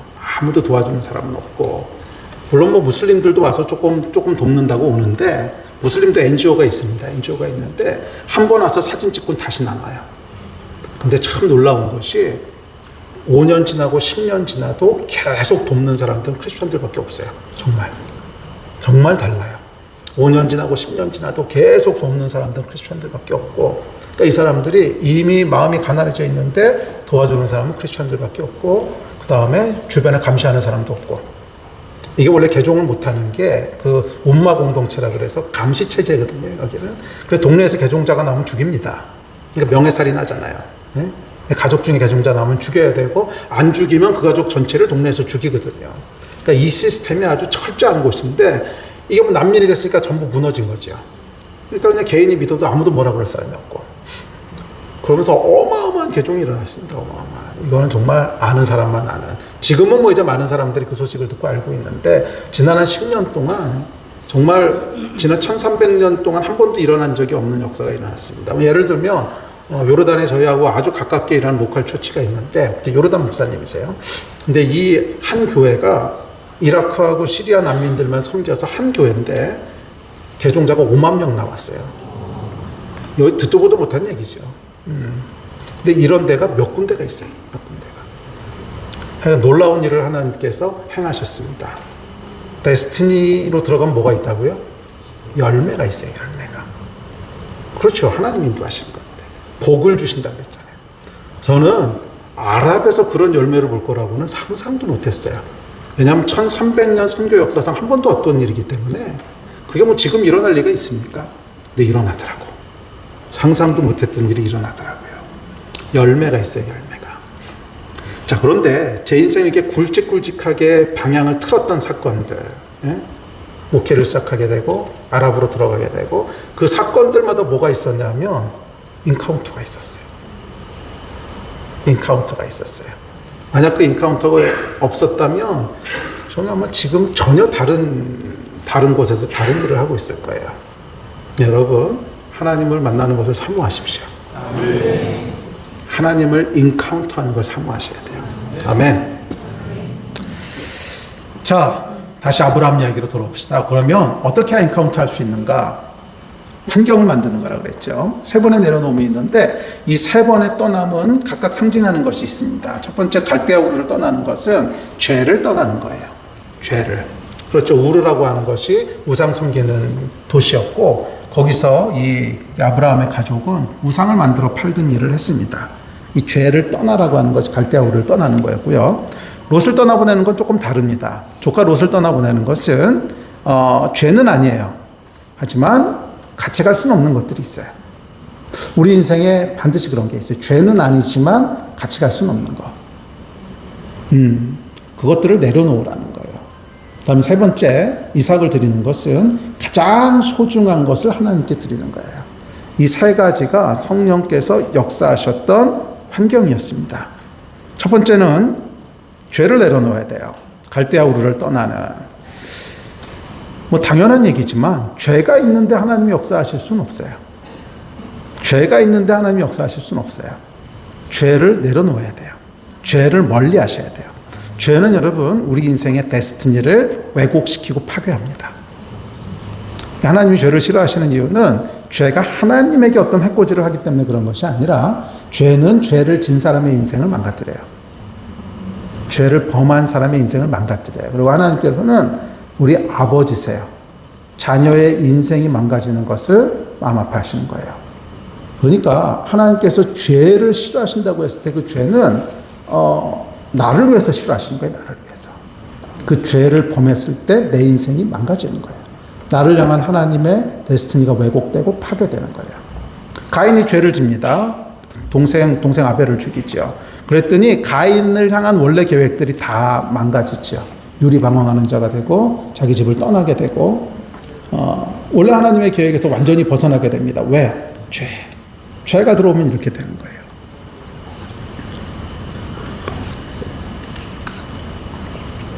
제가 간증을 하나 할게요. 제가 이제 미국에서 논문 쓸 때였습니다. 이 간증은 여러 군데서 했었는데, 뭐 논문 써보신 분들은 알겠지만, 이제 디펜스라는 걸 하죠. 논문 다 끝나고 나면 디펜스를 하는데, 이제 디펜스도 끝났어요. 디펜스도 끝나고, 그래서 이제 그냥 사인 받아서, 그냥 이렇게, 그 본부에다 제출하면 이제 끝나는 겁니다. 끝나는 건데, 제가 5월 달에 이제 졸업을 하게 되는데 3월 달에 디펜스를 했어요. 그러니까 한 2달 정도 시간이 남았죠. 그래서 좀 여유가 있어서 그동안 뭐 논문 쓴다고 뭐 이것저것 못했던 것도 좀 하고, 그다음에 교회에서 봉사 못했던 것도 좀 하고, 조금 여유를 이제 부렸어요. 조금 한 달 정도 여유 있게 좀 시간을 보내다가, 그다음에 시간을 보니까 뭐 지금 이제 사인 받아서 내야 될 것 같아요. 그래서 지도교수를 찾아갔습니다. 사인하려고. 그래서 디펜스 끝나고 한 달쯤 있다 간 것 같아요. 한 달쯤 있다가 사인해달라고 갔는데 잠깐 앉아보라는 거예요. 그러더니 오늘 아침에 스탠포드에 있는 교수 하나가 이름도 안 잊어버려. 러시아 사람인데 엘리아시보그라고 하여간 엘리아시보그라고 하는 교수가 네 논문을 읽어보고는 조금 이상한 것 같다고 이제 클레임을 걸었다는 거예요. 제 손 붙었다. 논문 써보신 분들은 알겠지만 이게 그 논문에 약간 사인하거나 아니면은 전날에 발표하거나 그랬을 때 이게 발표하고 난 다음에 클레임 들어오는 건 상관없는데 발표하기 전에 클레임 들어오는 건 진짜 재수 없는 거거든요, 이거. 그럼 고쳐서 내야 되니까. 그게 이제 학계의 룰 아닙니까? 클레임 들어오면 고쳐서 내야 되고, 근데 발표하고 난 다음에 뭐 클레임 들어오면 뭐 고쳐서 논문 또 하나 내면 되니까 뭐 별 문제 될 게 없는데, 그러고 이제 논문이라고 하는 게 뭐 처음부터 완전한 건 아니잖아요. 그러니까 조금씩 갭이 있는 건데, 당연히 갭들이 있는 건데, 그런 갭을 발표하기 전에 누가 그거를 보고 이렇게 시비 걸면 아주 골치 아픈 거고, 발표하고 난 다음에 하는 건 상관없고, 그런데 이게 오늘 사인 받아서 내면 되는 건데, 하필이면 오늘 아침에 이메일이 왔다는 거예요. 하루만 빨리 했으면 사실 문제 될 것도 없는 건데. 근데 뭐 논문이 틀렸다는 건 아닌데, 좀 설명 안 되는 부분이 하나 있다는 거예요. 근데 뭐 논문이라는 게 그렇잖아요. 수학도 마찬가지인데 A면 B고 B면 C고 C면 D고 그래서 2다 이렇게 결과가 나와야 되는데 중간에 하나가 이제 설명이 잘 안 된다는 거죠. 결과는 맞는 것 같아요. 결과는 뭐 다른 방법으로 계산해 보면 결과는 뭐 문제가 없는데 하여간 그게 설명이 안 된다는 거예요. 재수가 없는 거죠, 이런 거는. 그래서 고쳐보라고 해서 알았다고. 그래서 이제 한 달 정도 시간이 있으니까 고치려고 왔습니다. 그래서 논문을 들여다봤는데 그냥 작은 실수일 거라고 생각했는데 굉장히 큰 실수를 저지른 거였어요. 그러니까 이게 진짜로 설명할 방법이 없는 거예요. 진짜로 설명할 방법이. 그래서 할 수 없이 이제 졸업을 한 학기를 늦췄습니다. 졸업을 한 학기를 늦추고 사생결단으로 이제 매달리기 시작했는데 이게 풀릴 가능성이 없는 거예요. 생각하면 할수록 풀릴 가능성이 없어요. 그래서 조금만 더 하면 이거는 풀 수 없다고 하는 걸 차라리 증명하겠더라고. 풀 수 없다고 하는 걸 증명하겠더라고. 뭐 제가 이제 전공했던 게 위상수학이었는데 토폴로지인데 그 중에서도 4디멘셔널 매니폴드를 전공했는데 이게 그 4차원 도형의 바운더리가 되는 3차원 도형을 하나 찾아야 되는 건데 조건에 맞는 걸 뭐 찾을 방법이 없는 거예요, 이거를. 이게 뭐 2차원도 아니고 3차원도 아니고 4차원 도형의 바운더리 찾아야 되니까 얼마나 골치 아프겠어요. 이 어떻게 찾을 방법이 없는 거예요. 무슨 클루가 있어야 찾을 텐데. 그래서 하여간 몇 개월을 폐인처럼 살았습니다. 밖에도 안 나가고 수염도 안 깎고 먹지도 않고 이거 해결 못하면 곤란해지는 거예요. 해결 못하면. 그때가 6년 차였는데 저희 학교가 딱 6년 차까지 TA도 할 수 있고 장학금도 주고요. 그 다음부터는 TA도 안 되고 장학금도 안 줘요. 그러니 그 학비를 어떻게 내며 뭐 제가 부잣집도 아니에요. 예. 그리고 먹고 살 수도 없고 뭐 한두 학기는 버텨볼 수 있겠지만 지금 졸업을 못하면 아주 심각해지는 거예요. 아주. 그러면 당장 먹고 사는 문제가 이제 힘들어지고. 그래서 현실적으로 생각하면 지금 졸업 못하면 일단 한국에 돌아가야 되는 거예요. 뭐 그렇죠. 먹고 살 수가 없으니까. 지금 졸업 못하면 일단 한국에 돌아가야 되는 거예요. 이 생각하고 나니까 이 등골이 이렇게 선을 합니다. 큰일 났다 이거. 그리고 그 중에 한 학기는 벌써 썼고. 그래서 약간 그렇게 매달리다가 어느 날 새벽 한 3시쯤에 풀렸어요, 이 문제가. 너무 신나고 막 감사해가지고 할렐루야. 그리고 시비 걸었던 사람한테 막 이메일을 써서 이제 보냈습니다. 엘리야시보고 이렇게. 그러고 잠들려고 이제 잤는데 잠이 잘 안 와요. 계속 밤새도록 작업을 했으니까. 잠을 안 오고 계속 그 문제를 생각하다가 아침 7시쯤 됐는데 또 틀린 걸 찾았어요. 보니까 착각한 거예요. 하나도 해결된 게 아니었어요. 그래서 그럼 그렇지 이게 쉽게 풀리겠냐. 그러고 그냥 잤는데 한 2시쯤 일어나가지고 이메일을 체크했는데 답장이 온 거예요. 근데 답장이 축하한다고 와서 컨그레츄레이션. 그러니까 이 사람도 이제 헷갈린 거죠. 뭐 그럴 수밖에 없어요. 이게 보통 복잡한 게 아니었기 때문에 헷갈릴만. 이 사람도 이제 속은 거예요. 근데 그 이메일을 딱 보는 순간 이제 무슨 생각이 드냐면 그냥 넘어가. 그냥 넘어가. 이제 뭐 시비 걸 사람도 없고 결과가 틀린 것도 아니고 그냥 한 스텝이 설명이 안 되는 건데 뭐 웬만한 논문들 다 그 정도는 있는 건데 뭐 이거를 굳이 밝혀가지고서 뭐 그럴 필요가 있나. 그냥 넘어갈까. 그러고 있었는데 콰이어 타임을 하려고 이제 매일 성경을 이렇게 폈어요. 2시에 콰이어 타임을 한다고 참. 여러분 이게 콰이어 타임이 무섭습니다. 하나님 말씀이요 함부로 피는 게 아닙니다. 딱 말씀을 폈는데 매일 성경 그날 본문이 뭐냐면 요한계시록에 나오는 4장인가 7장인가 흰 옷 입은 주의 백성이에요. 그날 본문이.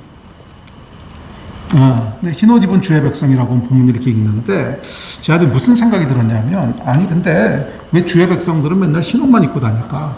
까만 옷도 있고 회색 옷도 있는데 그때 이제 그림 하나를 하나님 딱 떠오르게 하셨는데 무슨 그림이냐면 하얀색 와이셔츠에 잉크방울 하나가 딱 떨어지는 그림이었어요.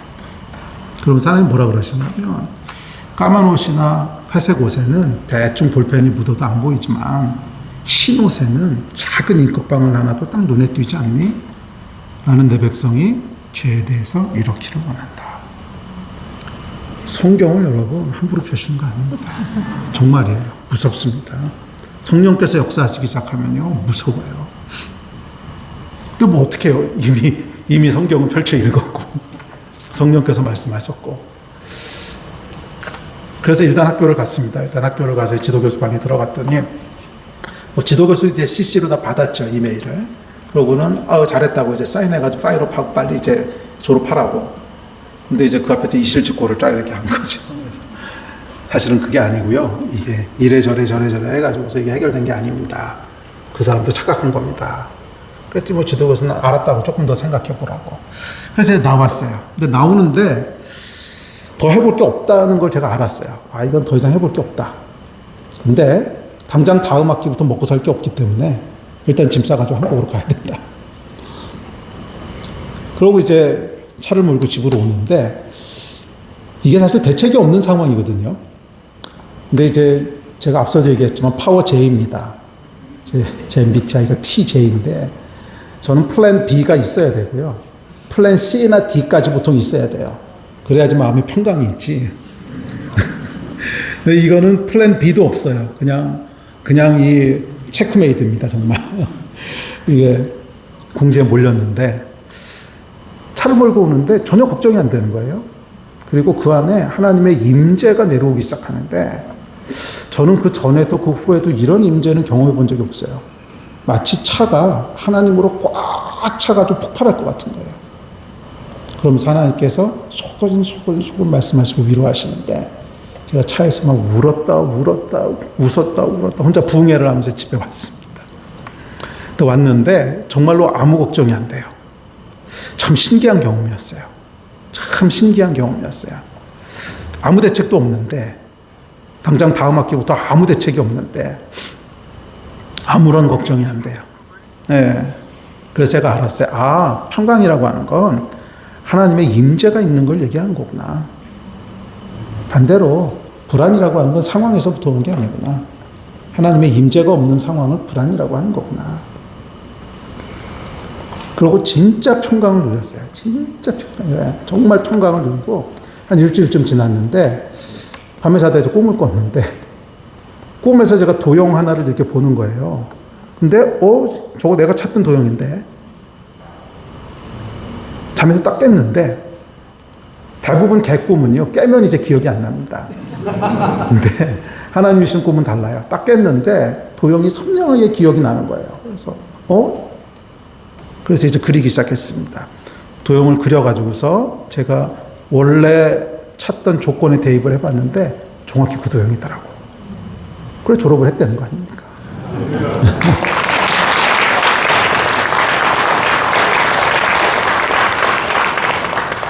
근데 그거는요 정상적으로 찾을 수 있는 도형은 아니었어요. 왜 그러냐면 이게 아무런 클루가 없기 때문에 이 도형을 찾을 수 있는 방법이 없었던 건데 그냥 본 거예요. 그냥. 근데 보고 나서 거꾸로 계산하는 건 쉽잖아요. 보고 나서 체크해 보니까 그게 그건 거야. 그래서 제가 두 번째 디펜스 할 때 그 지도 교수가 야, 너 그 기가 막힌 도형을 찾았는데 어떻게 찾았냐고. 그래서 이제 간증을 하기 시작했습니다. 이 사실 하나님께서 이러저러해서 간증을 쫙 하고 당신도 예수 믿으셔야 된다고. 그랬더니 막 웃더니 알았다고. 지금도 안 믿어요.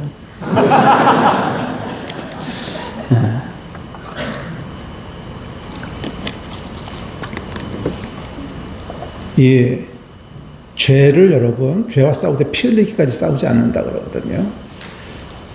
죄와 피 흘리기까지 싸우지 않으면 무슨 일이 벌어지냐면 우리의 데스티니가 망가집니다. 거룩함이라고 하는 것은 하나님을 위해서만 지키는 게 아니에요. 물론 하나님은 거룩한 분이시지만 사실은 거룩하라고 말씀하신 이유 중에 제일 큰 넘버원 이유는 우리를 위해서 그러신 겁니다. 우리를 위해서. 우리를 향한 하나님의 계획이 이루어지기 위해서. 죄를 멀리하신 여러분 되시기를 주의 이름으로 축복합니다. 그 다음에 두 번째는 롯을 떠나보내는, 죄는 아니지만 끝까지 이구지고 갈 수 없는 것들이 있어요. 우리 삶에 죄는 아니지만 끝까지 이구지고 갈 수 없는 것들이 있어요. 히브리서에 보면 뭐라 그러냐면 12장 1절에 모든 무거운 것과 얽매이기 쉬운 죄를 벗어버리고 인내로서 우리 앞에 당한 경주를 경주하며, 그 얽매이기 쉬운 죄뿐만이 아니라 무거운 짐이 있다는 거예요. 여러분 마라톤을 뛰는 선수가 백팩 메고 뛰는 거 혹시 보셨어요? 백팩 메고 뛰면 불법인가요? 불법은 아니에요. 제가 알아보니까 불법은 아닌데 그거 메고 뛰는 사람은 아무도 없습니다. 왜요? 무거우니까. 그거 메고는 끝까지 완주 못하니까. 우리 인생에도 그런 게 있다는 거예요. 죄는 아니에요. 어쩌면 좋은 걸 수도 있어요. 그런데 그거를 지고는 끝까지 못 가는 조카 롯이 있다는 거예요. 그걸 내려놓지 않으면 우리 데스티니가 진행되지 않습니다. 그래서 아브라함의 스토리를 보면 조카 롯을 딱 떠나보내자마자 하나님이 나타나세요. 조카 롯을 떠나보내자마자 창세기 13장에 보면 롯이 아브라함을 떠난 후에 여호와께서 아브라함에게 이르시되 너는 눈을 들어 너희 있는 곳을. 그러니까 이게 뭐예요? 롯이 떠난 후에 여호와께서 말씀하셨다는 거예요. 이제는 시간이 됐다는 거예요. 롯을 떠나보냈으니까 이제 그 다음 단계로 나갈 수 있어. 이 얘기하시는 거거든요. 우리 인생 가운데 그런 것들이 있어요. 제가 앞서서 잠깐 간증을 했지만 저는 교수 이외에 정말 딴 거 할 거라고 생각을 해본 적이 없었어요. 그래서 이제 미국에서 학위를 마치고 이제 서원을 하고 들어왔습니다. 제가 그 정식 교수 자리에 어플라이하지 않겠다고 그렇게 서원을 하고 이제 들어왔는데 들어왔더니 저희 아버님이 이제 서울대 수학과 교수셨는데, 아버님이 이제 가업을 이을 아들이 들어오니까 얼마나 좋겠어요. 네, 아버님이 이제 교수 뽑는 그 리스트를 쫙 자료를 모으셨어요. 그래서 저한테 이렇게 주시면서 여기 대학이 이제 뽑는데 어플라이 해보라고. 너무 좋은 대학이었어요. 서울에 있는 좋은 대학들인데. 근데 그 중에 한 대학은 아주 좋은 대학인데, 거기서 요번에 위상수학 자리가 하나 난다고. 근데 위상수학은 아마 1대1 아니면 2대1일 거라고. 지원할 사람이 없을 거라고. 그러니까 그냥 넣으면 무조건 될 거라고. 그러면서 이게 넣으라고. 그러시는데 제가 이제 서운하고 들어온 게 있었잖아요. 그래서 아유 내가 알아서 하니까 신경 쓰지 마시라고 그러고 퉁퉁거리고 이제 돌아섰습니다. 근데 돌아서서는 지원을 안 하겠다고 분명히 얘기를 그렇게 서원을 했는데 불안한 거예요. 지원 안 하는 게 맞나? 그래도 혹시 모르지 않나? 이거 이랬다 나중에 나이가 한 50쯤 돼가지고 후회하면 어떡하지? 뭐 하여튼 별 생각이 다 들어요. 그래서 그 대학에 가서 이제 원서를 받아봤습니다. 지원하겠다는 건 아니겠어요. 혹시 모르니까. 그 원서를 받아가지고 다 썼어요. 정말 지원하겠다는 건 아니었어요. 혹시 모르니까. 그리고 또 서류를 떼야 되잖아요. 뭐 졸업증명서, 성적증명서 다 떼었어요. 지원하겠다는 건 정말 아니고요. 제 성격이 원래 그러니까. 그래서 이제 완벽하게 다 이렇게 봉투에다 집어넣어가지고서 딱 붙이고 이제 사인하고 그렇게 준비를 다 해놨어요. 그리고 이제 내일까지 안 넣으면 끝나는 거예요. 내일까지 안 넣으면. 그리고 이제 밤이 됐는데, 이게 불안하니까 또 잠이 안 와요. 그래서 이게 맞나? 이게 지원하지 않는 게 맞나? 사실은 그 대학만 지원 안 하겠다 그런 게 아니고, 아예 대학을 지원 안 하겠다고 한 거니까, 이 대학을 지원 안 하는 게 맞나? 그러고 나서는 5년쯤 지나고 난 다음에, 그 다음에 지원할 수 없을 거 아니에요. 그럼 이제 기회도 없을 텐데. 이게 내가 미친 거 아닌가? 뭐에 홀렸나? 막 그러면서 이제 앉아있다가 잠은 안 오니까 기도를 해야 되겠다 해서 기도를 시작했습니다. 기도하면서 하나님, 내가 굉장히 불안합니다. 내일까지 안 하면 끝나는 건데, 이거 지원 안 하는 거 미친 거 아닌지 모르겠습니다. 근데요, 정말 성령께서 천둥처럼 뭐라 그러시냐면, 미친 거 맞다! 그러시더라고요. 뭐라 그러시냐면, 어차피 예수 믿는 건 다 미친 거라고. 바울도 미쳤고 베드로도 미쳤지 이게 정상적으로 보이냐고. 맞아요. 세상 기준으로 보면 바울도 미친 사람이고 베드로도 미친 사람이지 그게 정상으로 보이십니까? 어차피 예수 믿는 건 미친 거라고. 성령께서 그렇게 말씀하셨는데 제가 그때 그 서류를 이렇게 해서 찢었어요. 쫙 찢어서 딱 쓰레기통에 버리고 그리고 거기서 제 인생의 두 번째 막이 시작됐습니다. 사실 여러분 뭐 교수를 지원하는 게 죄 아니고요. 뭐 어쩌면 축복이죠. 그런데 다 가질 수는 없어요. 제가 이제 선교사로 서원을 했고 그다음에 목회자가 됐는데 두 개를 다 할 수는 없는 거예요. 두 개를 다 할 수는 없는 거죠. 우리 삶 가운데 여러분 하나님이 주시는 게 더 베스트인데 베스트를 막는 것은 월스트가 아닙니다. 세컨 베스트지. 항상 그래요. 가장 좋은 것을 가장 나쁜 것이 막지는 않아요. 사람이 바보가 아닌 이상 가장 좋은 게 있고 가장 나쁜 게 있는데 이걸 선택하는 사람이 어디 있겠어요? 항상 더 베스트를 막는 건 뭐냐면 세컨 베스트, 두 번째로 좋은 거예요. 두 번째로 좋은 걸 취하는 순간 더 베스트는 놓치는 거죠. 옷을 떠나보내는 게 우리 인생에서 그런 겁니다. 뭐 조카 옷을 함께 데려가는 거 얼마나 좋아요. 뭐 교수 지원하는 거 좋은 일이죠. 뭐 어떻게 보면 하나님의 축복이죠. 하지만 그것을 제가 붙잡는다면 하나님 앞에 서원했던 제 인생의 첫 번째 부르심인 선교사가 되거나 또는 목회자가 되는 것은 놔야 되죠. 우리 인생에 그런 게 있다는 거예요. 뭐 여러분 인생에도 분명히 있습니다. 다 가지고 갈 수는 없는 거. 하나는 놔야 되는 거. 많은 사람들이 그걸 놓지 못해요. 그래서 데스티니의 길이 꺾이거나 그냥 그 자리에서 멈춥니다. 물론 그렇게 된다고 해서 하나님께서 에이 바보 같은 놈 저주나 받아라 이러신 분은 아니에요.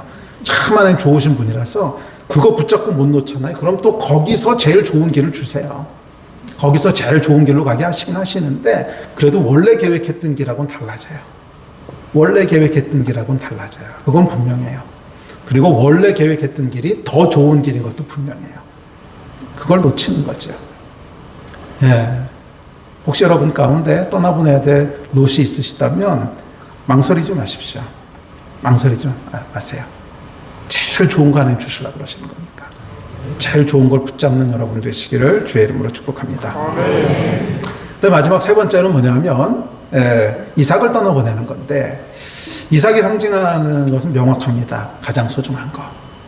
가장 소중한 걸 하나님께 드리는, 그곳에 이제 성령께서 역사하시는데, 그 성경에 보면 이제 은총이라고 하는 단어가 나오는데, 영어로는 favor라고 되어 있는데, 은혜하고 은총은 조금 달라요.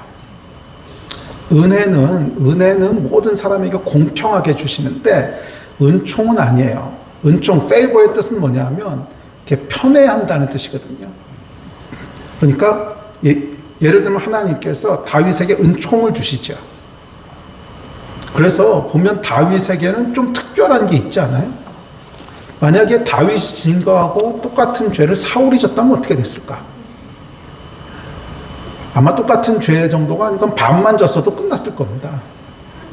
이놈 자식이 정신이 없어 치셨을 텐데, 근데 다윗은요, 그것을 훨씬 넘어가는 죄를 짓는데도 끝까지 하나님께서 에휴, 그래도 쟤는 진심은 있어, 쟤는 다윗이야, 뭔가 좀 편애하는 게 느껴지지 않으세요? 이게 뭐냐면 페이버라는 거거든요. 제가 미국에 있을 때 저희 교회에서 이제 유학생들이 많은 교회였는데, 거기 이제 한 미국에 계신 이제 목사님 한 분이 집회를 하러 오셨어요. 1.5세 목사님이셨는데, 그분이 집회하시면서 3M이라고 하는 표현을 하셨어요. 근데 3M이라고 하는 게 뭐냐면 Memory Making Moment라는 게 있다는 거예요. Memory Making Moment. 근데 그냥 기억하기 좋게 하려고 이제 3M이라고 하셨는데, 그게 뭐냐면 하나님의 뇌리에 기억되는 순간이 있다는 거예요. 하나님의 뇌리에 기억되는 순간이 있다는 거예요. 왜 다윗에게는 특별히 하나님께서 약해 보이시는가? 3M의 순간이 있었다는 거예요. 언제죠? 골리앗. 응? 골리앗이 나타나서 하나님을 모욕하고 하나님의 백성을 모욕하는데 아무도 나서는 사람이 없어요. 그런데 어린 다윗이 그 앞에 등장합니다. 그때 아마 10대 초반 중반 정도밖에 안 됐을 거예요. 왜? 사울의 가옷이 크다 그랬으니까. 아주 조그만 소년이 등장하더니 그 무서운 골리앗 앞에 튀어나갑니다. 그러면서 네가 누구간데 만군의 여호와 이름을 모욕하느냐? 그러면서 튀어나가는데 하나님이 어떠셨을까 생각해 보세요. 이렇게 위에서 내려다 보시는데 하나님 마음이 어떠셨을까? 응? 아마 옆에 천사한테 묻지 않으셨겠어요? 야, 쟤 누구냐, 쟤. 응? 물론 아시죠? 쟤 누구냐? 천사가 대답합니다. 다윗입니다. 다윗. 메모리 메이킹 모먼트. 하나님의 뇌리에 다윗의 이름이 각인되는 순간인 거예요. 그리고 그 이후에 이어지는 다윗의 인생을 보면 favor upon favor. 사울이 만약 다윗처럼 죄졌다면 절반도 지기 전에 끝났을 텐데, 하나님이 끝까지 다윗은 그래도 쟤는 다윗이야. 이 비결이 뭐냐면 3M의 순간이 있는 거예요. 아브라함이 이삭을 바치는 순간. 그 순간 하나님께서 아브라함의 이름을 기억하시는 거예요. 쟤는 나를 위해서라면 독자라도 바치는 애야. 기억되는 거예요. 그리고 하나님께서 그 인생을 지지하기 시작하는 거예요. 저는 우리 인생 가운데 가장 중요한 비결을 한 가지만 꼽으라면 저는 페이버라고 꼽고 싶어요. 하나님의 페이버를 얻는 인생. 하나님의 지지하심을 얻는 인생. 이건 차원이 다릅니다. 오래전 얘기예요. 제가 교회를 개척하고 한 6년, 7년쯤 지났을 때였던 것 같은데, 그 집사람하고 이제 미국에 무슨 컨퍼런스가 하나 있어서 참석하러 갔습니다. 근데 컨퍼런스가 토요일인가 끝났어요. 그러니까 뭐 그때 비행기 타고 들어와도 이제 주일은 어차피 못 지키니까 그럼 이제 미국에 있는 교회를 한번 가보자. 뭐 유명한 교회들 있잖아요. 그래서 뭐 어차피 그냥 주일을 이제 미국에서 보내야 되니까 그런 교회 한번 방문해 보자. 그래서 집사람하고 이제 미국 교회를 갔습니다. 가서 이제 예배를 잘 드리고, 근데 끝날 때쯤 됐는데 그 담임 목사님께서 이제 예배를 마무리하면서 오늘은 우리 끝나고 돌아가기 전에 서로 좀 기도해주고 갑시다. 그러시는 거예요. 큰 교회였는데. 근데 저는 이제 뭐 동양 사람인데다가 손님이고 그러니까 이제 뻘쭘해서 이렇게 서 있었지요. 자리에 서 있었는데 그 미국 아줌마보다 할머니인데 뚱뚱한 백인 할머니인데 그 미국 할머니들은 이게 과하게 친절하시죠. 과하게 친절하십니다. 막 하이 그러면서 저한테 막 오시더니 뭐 기도해줘도 되겠냐고. 그래서 기도해 달라고 그랬더니 뭐 어디서 왔냐, 뭐 또 잔뜩 물어보십니다. 그래서 한국에서 왔다고. 근데 이제 뭐 하는지는 안 물어보시고 그럼 기도해주겠다고. 그래서 저를 위해서 기도해주기 시작하셨어요. 집사람이랑 저랑 둘이 있는데, 근데 기도해주는데 이분이 이렇게 뭐 좀 예언의 은사 같은 게 있으신 분이신가 봐요. 근데 기도하면서 뭐라 그러셨냐면 그림이 하나 보이는데요. 근데 무슨 그림이 보이냐면 그 비행기 그 기내 가방 있죠, 캐리어. 네가 그 캐리어를 쌌다 풀었다 하는 게 보인다는 거예요. 그 얘기 하는데 제가 그게 사실은 정말 제 삶이었거든요.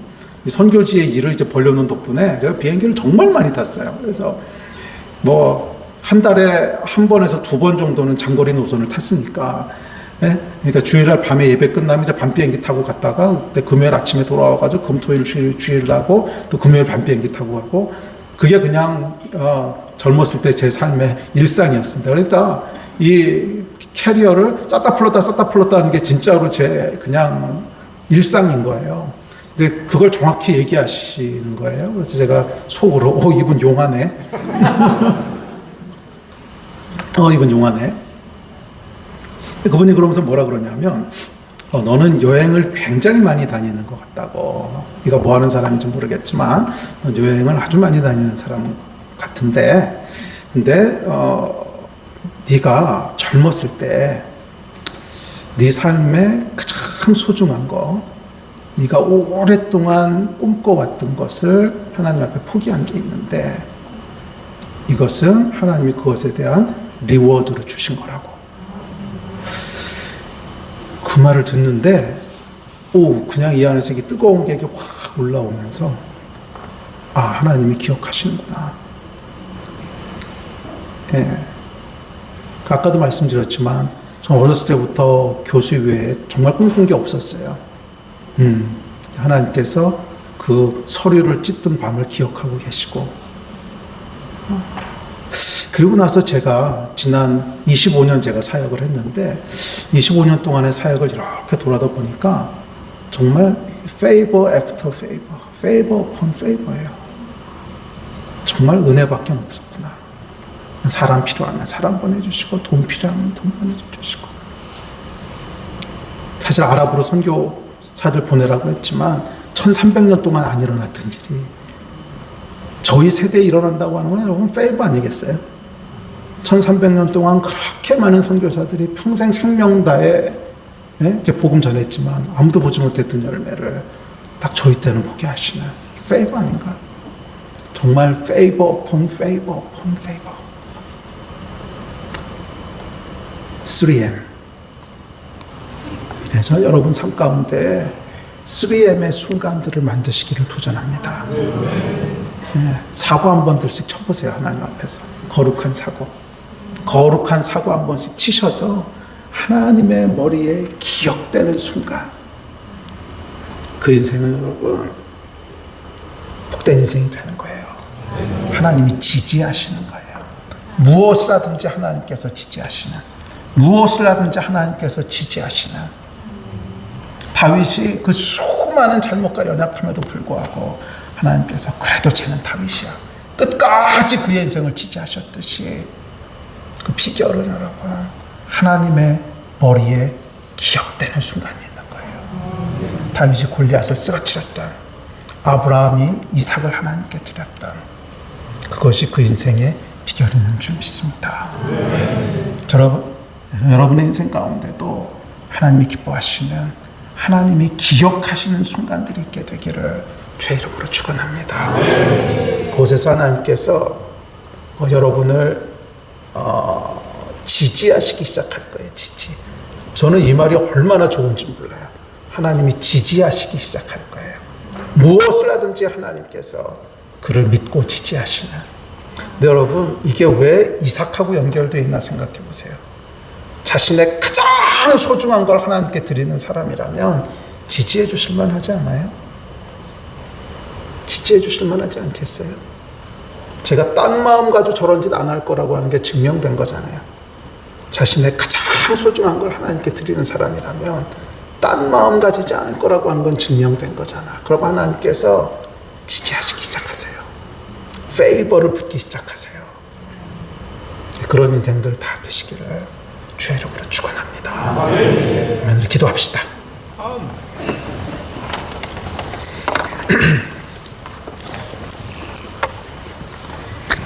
네, 우리 한 1, 2분만 같이 합심해서 기도할까요? 우리 다 같이 기도할 때 이 데스티니는 결국 하나님과의 만남이 있어야 됩니다.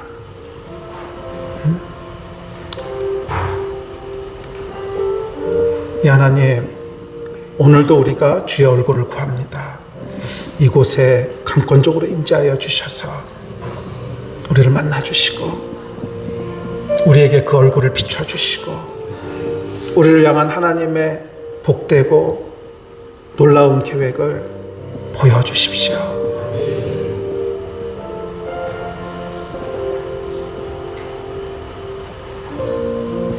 성령님, 우리 삶 가운데 역사하여 주십시오. 오늘이 아브라함이 여호와의 얼굴을 뵀던 그날이 되기를 간절히 소원합니다. 이 마음 가지고 우리 한 1, 2분만 다 같이 합심해서 기도하십시다. 함께 기도하시겠습니다. 네, 주의 시간 우리 하나님 앞에 간절히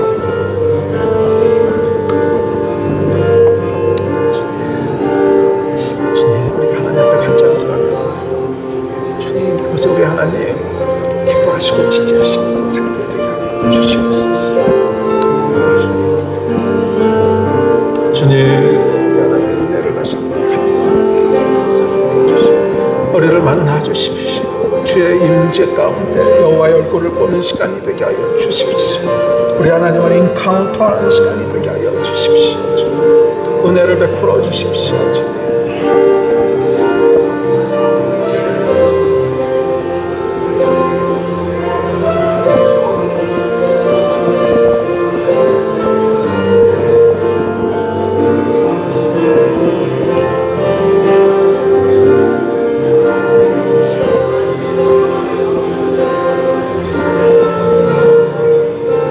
좋으신 하나님, 저희를 향한 선하고 놀라운 계획을 찬양합니다.